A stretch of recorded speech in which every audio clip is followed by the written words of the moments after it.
Hi, everyone. Good afternoon. All right, let's get going. I have some updates on now what was once BIF, now it's BID, and hopefully we'll get it to BIB. That was my joke for the day. All right. Okay. Thank you. Thank you so much. Get it? All right. All right, as you all saw yesterday, the president and a bipartisan group of senators announced a deal on historic infrastructure investment that will drive economic growth and create good-paying middle-class jobs. The president is deeply thankful to these senators who he's worked closely with these past few months. This will mean breakthrough investments in our roads and bridges, in public transit and rail, connecting every American, including underserved rural areas, to high-speed internet, the most significant investment in clean energy transmission and electric vehicle infrastructure in our history, as well as historic investment in clean drinking water. Combined with the president's Build Back Better agenda, the bipartisan deal will help us create 2 million jobs a year for the next decade. This deal is going to create good-paying union jobs, building roads and bridges, working on rail, building unprecedented infrastructure for electric vehicles, replacing poisonous lead water pipes that are hurting our children, building new, more resilient structures. Yesterday, 67 senators, which includes 17 Republicans, 50 Democrats, voted to move forward with consideration of this package, which is not only welcome because of the life-changing benefits, as I just listed out, this plan would mean for the American people, but also because of the healthy signal about American democracy it's sent to the world. And the president's colleagues in both parties deserve enormous credit for that. There's an incredibly broad and diverse coalition behind this deal, as you all know, ranging from the Chamber of Commerce to AFL-CIO and including the nation's governors and mayors, building trades, and majorities of Republican and Democratic voters. Last week, an analysis led by John McCain's former economic advisor found that its benefits would overwhelmingly flow to middle class and working families as it helps create millions of jobs. A new poll out just this morning for Monmouth shows an overwhelming 70% of the public supports this infrastructure package. And the president is also fighting for his Build Back Better agenda, which would make transformational investments in human infrastructure and on climate, on education, the care economy, and on making healthcare affordable while extending the biggest middle-class tax cut in our history. Also today, today's GDP numbers are further proof of the progress we've had jump-starting our economy. With today's data, the U.S. economy has now made up the losses of the last 18 months and surpassed the pre-pandemic GDP peak. In fact, in the first half of this year, the economy grew at the latest rate in nearly 40 years. It took 2 years after the last recession to return to the previous level. Today, it took half as long. You can see how far we've come just by looking at where we were this time last year. In the second quarter of 2020, we saw the largest decline in GDP on record, a decline of more than 31%. That's the story of the president's economic plan, taking us from the worst time of our economy in history to one of the best. The reversal is no accident. It's the result of President Biden's plan to curb COVID and deliver economic relief to families, small businesses, and communities throughout the country. At that strength isn't just being reflected in today's GDP's number, it's being seen across the economy. Earlier this month, we learned that the economy created 850,000 jobs in June, as you all know, with a range of 600,000 jobs created each month since the president took office. That's a total of over 3 million jobs created under President Biden. More jobs than any other president's first 4 months in history, and importantly, we're seeing better jobs with higher wages across the country. Recent independent forecasts from the Congressional Budget Office and the International Monetary Fund both doubled their projections for America's economic growth this year to the fastest pace in almost 40 years. The last time the economy was growing this fast, Ronald Reagan was telling us it was morning in America, and I think I was about 5 years old. So there's that. And this boom is backed by other signs across the economy. Consumer confidence is up, jobs are up, personal income is up, and unemployment is down in all 389 metro areas in the U.S. compared to last year's. And today I wanted to provide another update, as Jen has been doing these past couple of days, on some of the innovative ways we are reaching Americans on the importance of getting vaccinated. As we work to get more shots in arms, we're doubling down on empowering trusted messengers, which have been key to this process, to talk to their communities about the vaccines, including doctors across the country. We have been working with local doctors and local stations to get Americans their facts and answers questions.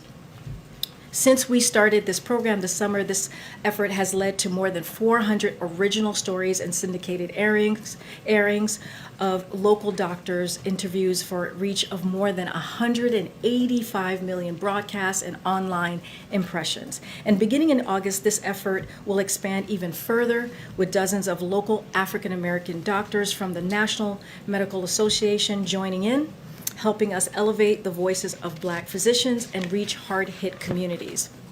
Finally, a brief preview of the President's remarks later this afternoon. The President will deliver remarks on COVID-19 virus about where we stand, the progress we've made, and the steps we need to take now to address rising cases in the nation. He will send a strong message to all Americans, unvaccinated and vaccinated, about the need to stay vigilant in our fight against the virus.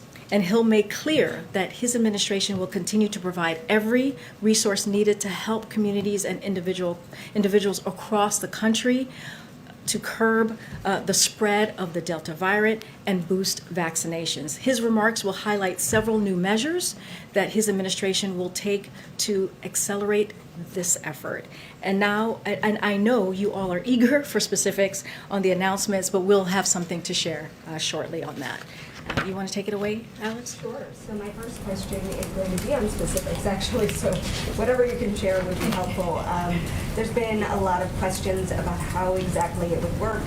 Will federal contractors be covered? How will the federal government collect proof of vaccination? And will those who refuse to follow the guidelines be subject to disciplinary action or termination? Is there any clarity you can offer on any of those aspects? Well, so I don't want to get ahead of the President, so I don't have anything specific to share. But I'll say a little bit more. I know the official details on the President's remarks and any forthcoming guidance that will be coming shortly on federal workers, as you're asking about, Alex. But one of the things that I want to kind of touch base on again, which is what I was talking about, which was one of the things that was under consideration yesterday. I discussed this yesterday on the plane on Air Force One on our way to Pennsylvania, which is attestation of vaccination. For those who may not know, it means confirming a vaccination status or abiding by stringent COVID-19 protocols like mandatory mask wearing, even in communities not with high or substantial spread, and regular testing for federal employees is one option under strong consideration. This is a really helpful way to ensure a safe workplace for employees. It also is not dissimilar to some of the protocols that you all have put in place in some of the new newsrooms that you work in, including Fox, Peter, who, to my understanding, is asking for self-attestation to ensure a safe and healthy workplace. So this is not an unusual matter. So we understand that there's significant weight to what the federal government handles, how the federal government handles reentry, and a key goal of ours is to ensure we have a sustainable model to keep employers across the country to make sure that they work in a safe workplace. And then on the SID arrivals that are coming, can you tell us anything more about that? Are they coming tonight or tomorrow? Are they coming on a commercial, charter, or military flight? And do you know where they will be distributed when they arrive? Yep. President, as you know, said clearly that he is committed to making sure that the people who helped us these past 20 years are also taken care of and being helped as well. Look, I can tell you that the president set a clear goal. We will begin relocating eligible and interested Afghan SIV applicants and their families before the end of this month. We're getting close to that. This is a whole of government 24/7 worldwide effort, as you all can imagine, and we intend to meet the president's goals. Out of just extreme caution, as you can imagine, Alex and others, and consideration for their safety and security and privacy of the Afghan special immigrants and their families, we're not going to discuss or confirm any details of flights at this time. And then one more on the GDP report that you mentioned. While it showed strong economic growth, it also suggested that employers are having trouble rebuilding their inventory and may have trouble sort of selling goods in the coming months. And while you guys have said that inflation is just an immediate concern, doesn't that suggest that there could be lingering inflation effects in the long run if companies are not able to build up some of those inventories because of supply chain bottlenecks? So just to say a little bit more, just to reiterate, like today's GDP's numbers are further proof of the progress we've made in jumpstarting our economy, as I mentioned. With today's data, the U.S. economy has now made up the losses of the last 18 months and surpassed the pre-pandemic peak, as I mentioned. In fact, the last first half of the year, the economy grew at the fastest rate in nearly 40 years, and it took 2 years after last recession to return to the previous level. Today, it took half as long. Just to give you a little bit more, just 1 year ago, CBO predicted real GDP would be 3% below its pre-pandemic peak in the second quarter of 2021. Today, we learned that thanks to the shots in arms and checks in pockets, it's now above the peak. You can see how far we've come just by looking at where we were this time last year. In the second quarter of 2020, we saw the largest decline in GDP on record, a decline of more than 31%. That's basically the story of the president's economic plan. This is what he has talked about for some time, and especially when you look at his economic policy, making sure that no one is left behind. This is part of, as we can imagine, as we've talked about, the Build Back Better plan.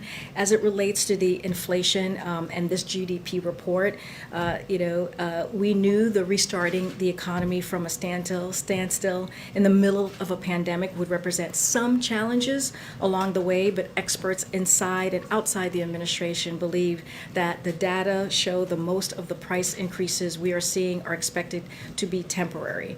And so this is why we continue to push for sustainable, smart policies and investment, like the Build Back Better plan, which the president is going to continue to work hard towards. As I mentioned, this is his economic policy that he's talked about for the past year that started with the campaign, and it's really to make sure that we do not leave anyone behind. Now that you've got the infrastructure deal, does the president now turn his attention to the reconciliation bill, and does he hope to bring some Republicans along, or do you believe he'll just have to rely strictly on Democratic votes? Yeah, so as you can imagine, the president, this is just the beginning of the process. The president is committed to his Build Back Better plan, as I was just mentioning, which includes the reconciliation plan. As you can imagine, the president is going to continue to talk to congressional members on both sides of the aisles, as he's been doing this past 6 months, to make sure that he gets support for something that is incredibly important to the American public.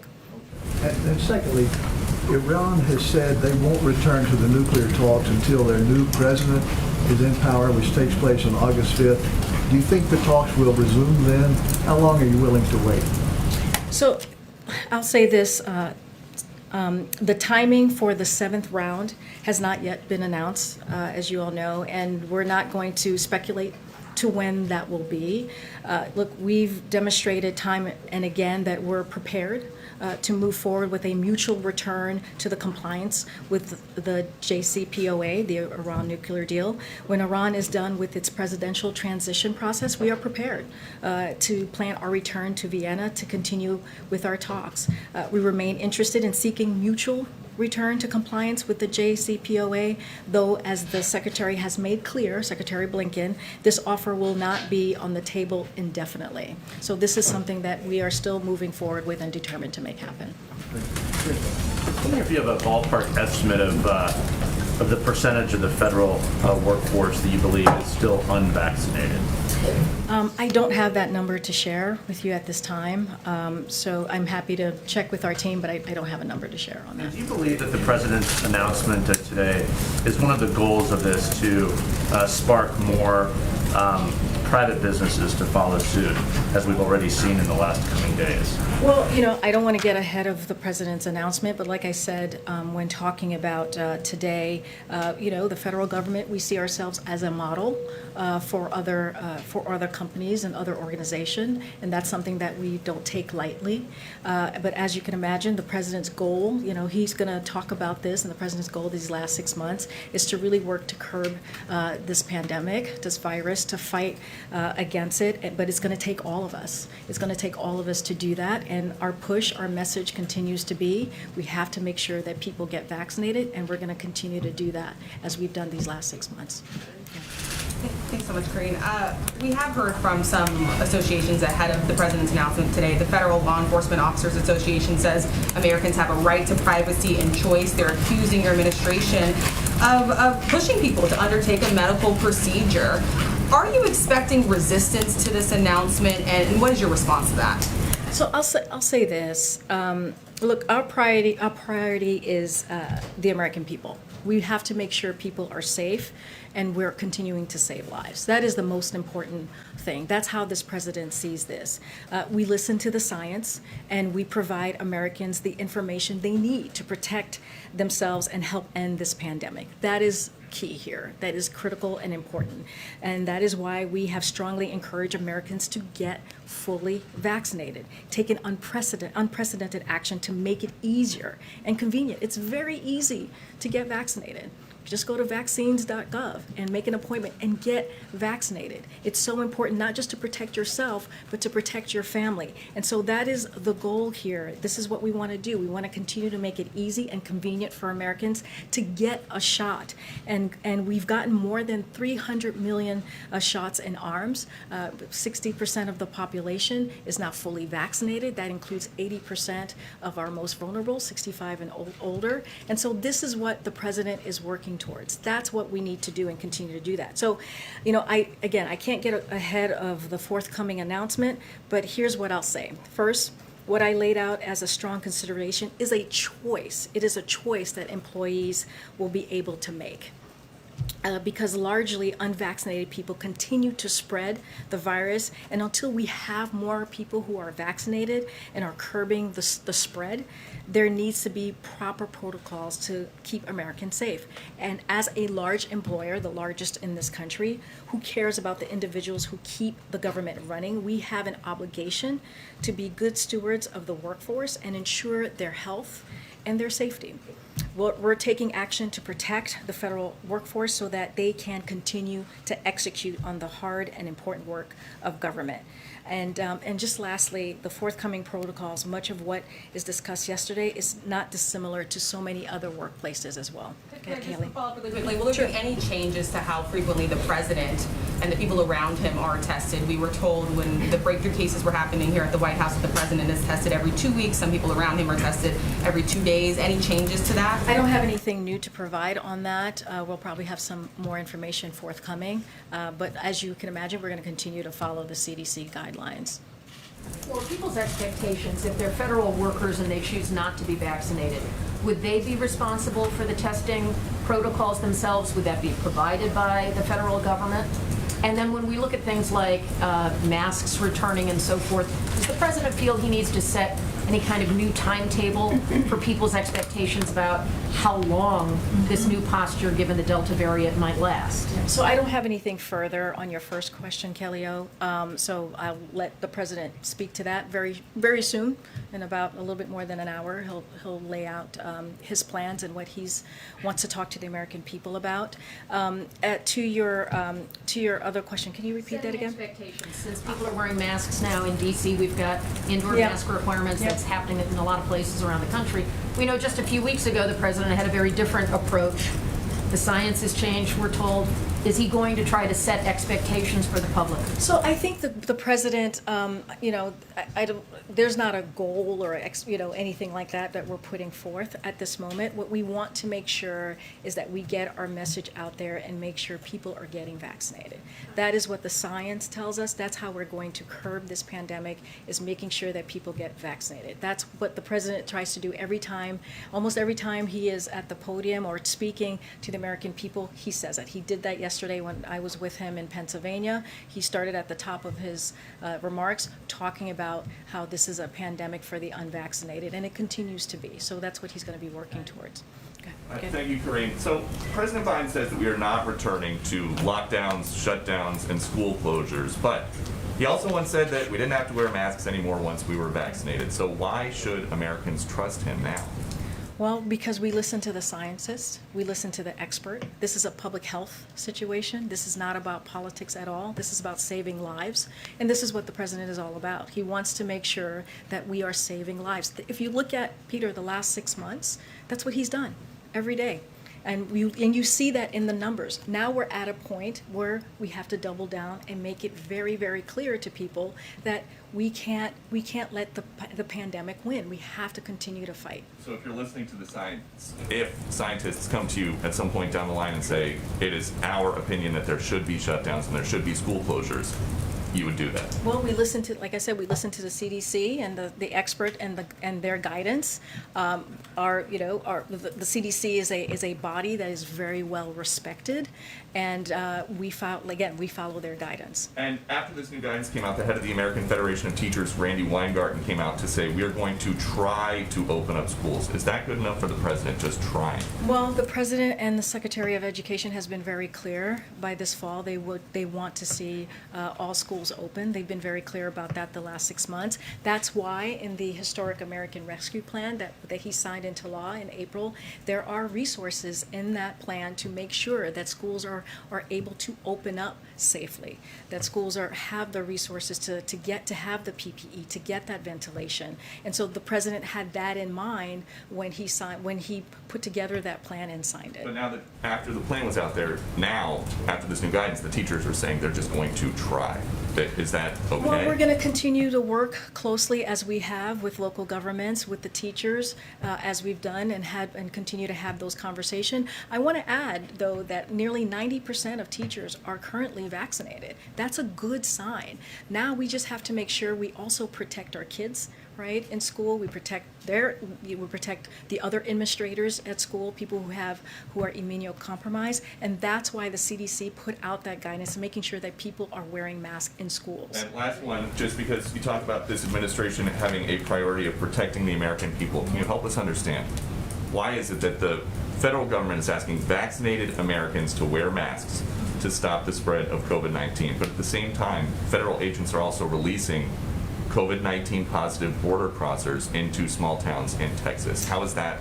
Well, let's step stopping back the for a spread? second, because this is, okay, very interesting. I'm sure everything's fine.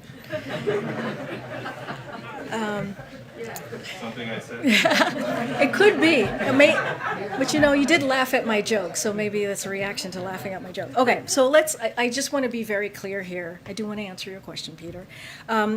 First, just to step back and do this 30,000-foot view, there's been no change in Title 42. Families and single adults are expelled, if possible, when apprehended at the southern border. The majority of apprehensions that we saw at the border in June were expelled. Those who can't be expelled or are awaiting processing are often placed in alternatives to detention programs while their cases are being reviewed. CBP provides migrant with PPE from the moment they are taken into custody, and migrants are required to keep masks on at all times, including when they are transferred or in the process of being released. If anyone exhibits signs of illness in CBP custody, they are referred to local health systems for appropriate testing, diagnosis, isolation, and treatment. CBP takes its responsibility to prevent the spread of communicable diseases very, very seriously. We value our partners in local communities whose work is critical to moving individuals safely out of custody and through the appropriate immigration pathway, and assist in mitigating COVID-19 and isolating quarantine when needed. So that's what I have for you, Peter. Okay, thank you. Thanks, Karine. I know you don't have a number, but so we understand the changes that the president is going to announce. What is the current policy for federal workers reporting their vaccination status, getting tested? What does that look like? I'm gonna not get ahead of the president here. No, I Again, mean right now. I don't have anything to share with you about what the current policy is at this moment. I'm happy to go back and check with the team and see what we can get from that, for you on that. But I also don't want to get ahead of the president. He'll talk about this himself, and I just don't want to get ahead of him. Okay, so nothing to share on whether workers have to report anything? No, I don't have anything Okay. to share. And then yesterday, some federal whistleblowers came forward to raise concerns about the conditions inside the Fort Bliss HHS facility housing migrant children. They reported inadequate mental health services, filthy conditions, mismanagement. Has the president briefed on this, or are there any steps being taken to investigate? So I have not spoken to the president about this. I have not myself have seen this report to be able to talk to him about this. Let me check in with our team. As you could imagine, the safety of migrants, the safety of young people is incredibly important to us, since they are in our care, as you can imagine. And so this is something that I'll check with our team on. Thank you. Gotcha. Thank you, Karine. On the eviction moratorium, which expires at the end of this week, we all saw Jen's statement on this. My colleagues just reported that congressional Democrats are seeking to extend that through December.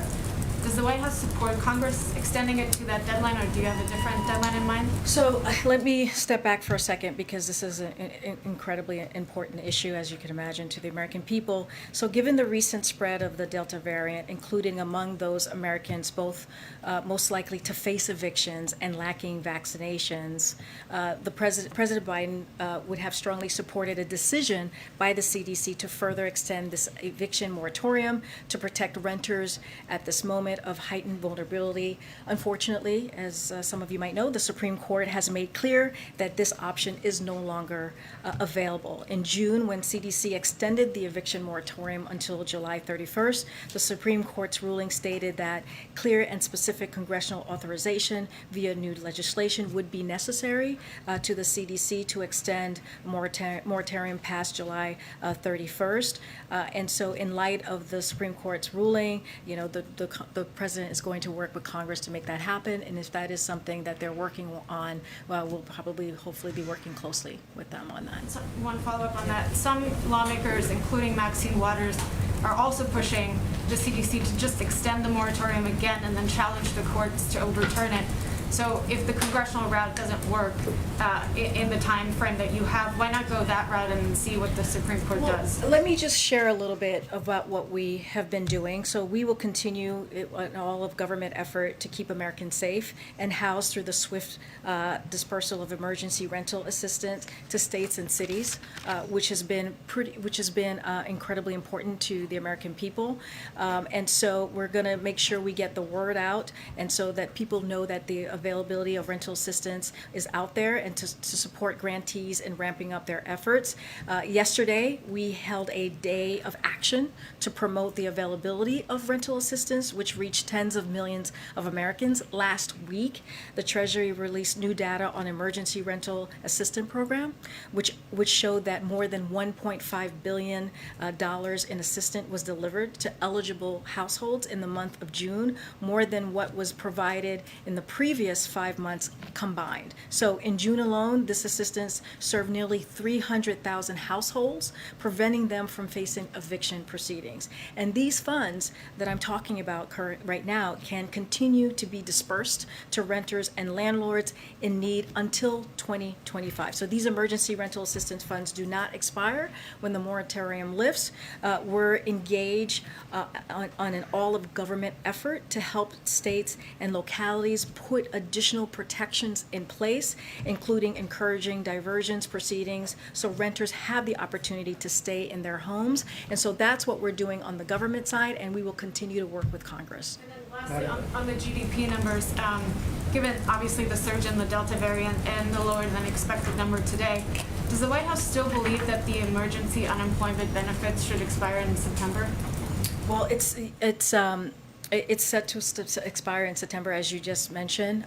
That is something that we're going to keep an eye out. Look, our country and our economy are in a much stronger place than we were in January. That's just a fact. I talked about the more than 3 million Americans who are back at work, and and unemployment claims have more than halved. So we know the vaccines are working, including against the variants, at protecting against severe cases, deaths, and hospitalization. And so when it comes to the economy, there are no significant signs at this point of the Delta variant's impact, and would expect that much of the economy impact would be felt in the communities with lower vaccination rates, as we've been talking about. That's why we're doubling down on our efforts to ensure we're reaching Americans with vaccine where they are. So that's going to be our focus in the meantime. Thanks, Karine. I know you don't want to get ahead of the president's remarks, but I wanted to ask about communications strategy. You've been calling this the pandemic of the unvaccinated, the pandemic of the unvaccinated, but that's not really the case. Vaccinated people are getting it, they're spreading the virus. Even if they're not hospitalized, why does the White House feel that calling it the pandemic of the unvaccinated is effective? Well, let's just bring that back just a second. We are seeing breakthrough cases with people who are vaccinated, but not at a low rate. So just want to not scare people and make it sound like every vaccinated person is getting the variant, which is not the case. It is small, lower cases with breakthroughs in particular of people who are vaccinated. But what has changed, as you know, is because the people who, the vaccinated folks who are having those breakthroughs, they can spread it now. And so that is something that is something that we should be concerned about, which is why the CDC guidance has changed, which is why they are asking people to wear masks on outside, I'm sorry, not outside, indoors, inside. And so we're asking people to mask up. So the thing is, if people were to get vaccinated, then we would be in a better place to beat back the virus, including the Delta variant. And so we have to continue to make sure, the unvaccinated are getting vaccinated. When we were talking about this 2 months ago, the Delta variant was at 1%. And so, and we were seeing, we were vaccinating people, we were seeing the numbers go up in vaccinations, and now we're at a point where, people are just not doing that. And we know for a fact, it's easy to get that vaccine. It's free, it's accessible. So that's why we're saying it is the pandemic of the unvaccinated, because that is why we're seeing this variant really taking over in hospitals right now. Hospitalization, more than 97% are people who are not vaccinated. Can I also ask you about the president is reportedly meeting with some Democrats about protections for Dreamers. Can you talk about that meeting? And can you also share what type of concrete action is the president going to be doing moving forward on this? When are we going to see the president use some of the kind of political muscle that he has on other priorities, say getting out on the road, for example? Yeah, well, he's having this meeting today with congressional members. I think that's one way that he's, moving forward and being very active on this. He was asked about it during his town hall last week in Ohio. He was incredibly passionate, as you probably remember, in talking about DACA. So, in light of the ruling on DACA recently, the president wanted to hear from legislators on this and discuss the path forward on DACA. To your point, he is being active in this process. And as you all know, the same day President Biden said that the Department of Justice intends to appeal this decision in order to preserve and fortify DACA. And so that's incredibly important. And as the court recognized, the Department of Homeland Security plans to issue a proposed rule concerning DACA in the near future. The president also repeatedly called on Congress to pass the American Dreams Act and Promise Act. So today he's meeting with Congress and going to have that conversation on the path forward. So he is indeed very engaged. Why not put it on the guidance? The be- meeting was not on the guidance. Oh, because it's not a public meeting. It's a meeting to have a real discussion with congressional members on how to move forward.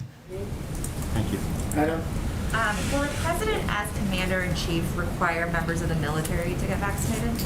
I don't have anything to share, more to share on that particular piece. As you can imagine, these are decisions that departments and agencies have to make, and they're not easy decisions to make. The VA was able to do that. They had to go through their process to make that happen, and it was specific for folks who are dealing in the public health sector. A quick follow-up. So would President Biden be comfortable with unvaccinated members of the military going to places around the world where vaccines are not widely and readily available to those populations? Look, I'm not going to get ahead of, again, the president's going to be speaking in less than an hour, so I don't want to get ahead of him. Clearly, his goal is to make sure that people are safe. He wants to make sure his military members are safe as well, and so that is what he's going to lay out today in his speech. Madam. Question about the unvaccinated. Based on the administration's outreach to communities, does the White House know more about why certain Americans are still hesitant or resistant to getting the vaccine? Well, as you know, it's an individual choice. There are reasons for for different Americans or people who are living here to not get the vaccine. But our job is to make sure that we continue to have trusted voices, to make sure that we listen to the science, to make sure that we have that public health education out there to let people know how important it is to get vaccinated. I don't know, the different reasons of why people are not getting vaccinated. There are an array of reasons. Misinformation is one of them. Disinformation is one of them, which we had the Surgeon General was here not too long ago talking about that and what the data that he had to share and how dangerous that was or that is to many Americans. But our job right now, and as we have continued, as we're going to continue to do, as we have done, is to make sure we get that information out there and people understand and listen to the science and the health expert and get vaccinated. Some major companies announcing new vaccine policy.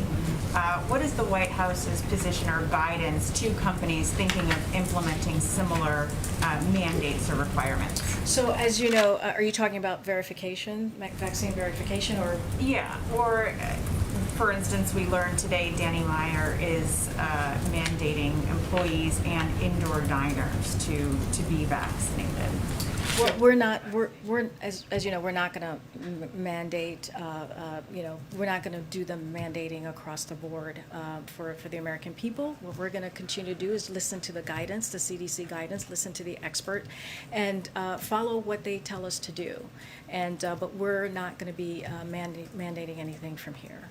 Does the White House, though, encourage companies to implement their own stricter policies? Yeah, they have the flexibility to do that. They are private companies, private organizations. They have the flexibility to do that, to put in mandates that works for them, that's important to keeping their staff safe, and that is important. You totally have to wrap. Oh, okay. Oh my goodness. I'll take one more. Karine, can I ask a question about travel restrictions? Thank you very much. Go ahead. What is the difference to the administration between a vaccinated American traveling to Europe or the UK or any other country that the U.S. has travel restrictions on and potentially bringing back the Delta variant or some other strain of COVID, and someone who's vaccinated from one of those countries coming here and potentially bringing one of those variants with them? So let me, the travel restrictions comes up often. I'll say this for now. The administration understands the importance of international travel and is united in wanting to reopen the international travel in a safe and sustainable manner. The reopening process is guided by the science and public health. Given where we are today with the Delta variant, as you were just laying out, Francesca, the United States will remain existing travel restriction at this point for a few reasons. reasons. The more transmittable Delta variant is spreading, both here and around the world. Driven by the Delta variant, cases are rising here at home, particularly among those who are unvaccinated, and appear likely to continue to increase in the weeks ahead. And the CDC just advised Americans against travel to the UK this past Monday, given their surge in cases. Any travel from any other countries, I would refer you to them. But what is the basis for the travel restriction? We can talk about this. Thanks, everybody. I'll see you tomorrow. Thank you.